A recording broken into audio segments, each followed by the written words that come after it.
Kata Nabi SAW, kiamat tidak akan terjadi kecuali pada manusia-manusia yang buruk dan jahat.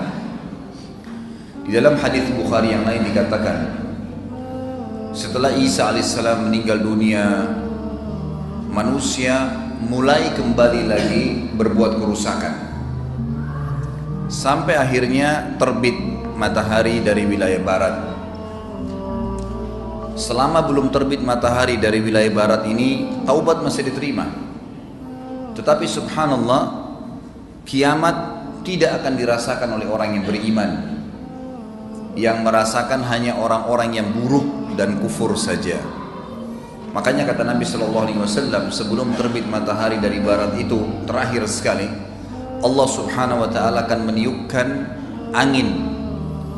Yang angin ini akan mengelilingi seluruh muka bumi ini, dan tidak ada jiwa yang beriman terkena angin ini kecuali akan meninggal dunia, wafat semua, seluruh dunia, nggak ada lagi orang beriman yang hidup nanti.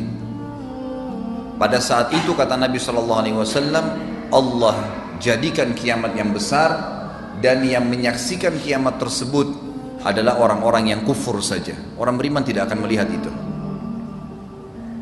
Inilah makna daripada sabda Nabi SAW, tidak akan pernah terjadi kiamat kecuali pada orang-orang yang buruk.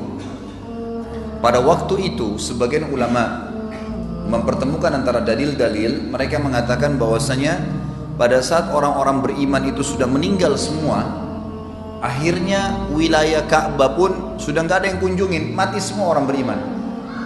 Yang lula lalang di muka bumi ini cuma orang kafir saja, yang kufur kepada Allah SWT, sampai datang satu orang yang mendapat julukan Dzu Suwakatain, seseorang yang memiliki betis yang sangat kecil dari Ethiopia, dari Afrika, orang kafir.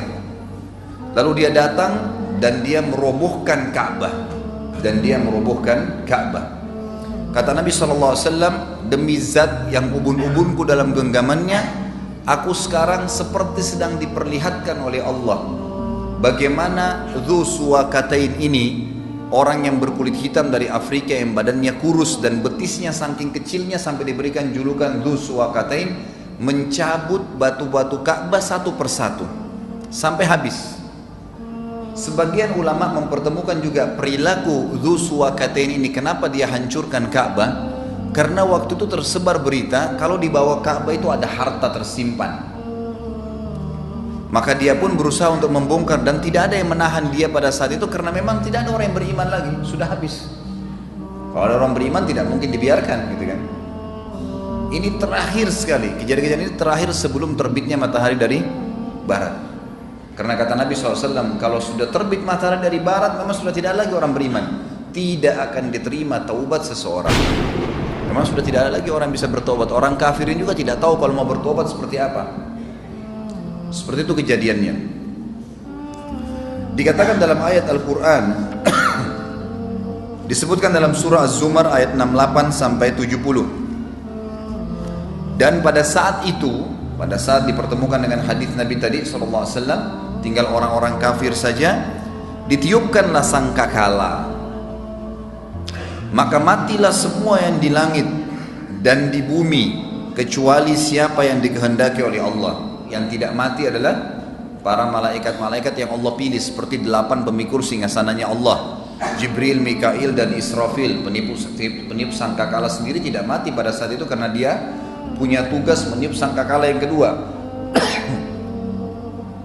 Sementara fungsi sangkakala pertama adalah menghancurkan semua yang Allah inginkan. Nanti sangkakala yang kedua itu pembangkitan, pembangkitan dan pengeluaran seluruh makhluk yang ada di bumi. Jadi maksudnya yang sudah dalam kubur. Begitu pula dengan bidadari dan pelayan-pelayan dari bidadara surga, Hurun 'Ain dan Wildanun Mukhalladun. Mereka itu juga tidak kena pengaruh dari sangkakala ini. Kemudian ditiuplah sangkakala itu sekali lagi, yang kedua. Maka tiba-tiba mereka berdiri menunggu putusan mereka masing-masing. Dan terang benderanglah bumi padang mahsyar dengan cahaya keadilan Rabb-Nya, dan diberikanlah buku perhitungan perbuatan amal masing-masing, dan didatangkanlah para nabi dan saksi-saksi dan diberi keputusan di antara mereka dengan adil, sedang mereka tidak dirugikan, dan disempurnakanlah bagi tiap-tiap jiwa balasan apa yang telah dikerjakannya, dan Dia Allah lebih mengetahui apa yang mereka kerjakan.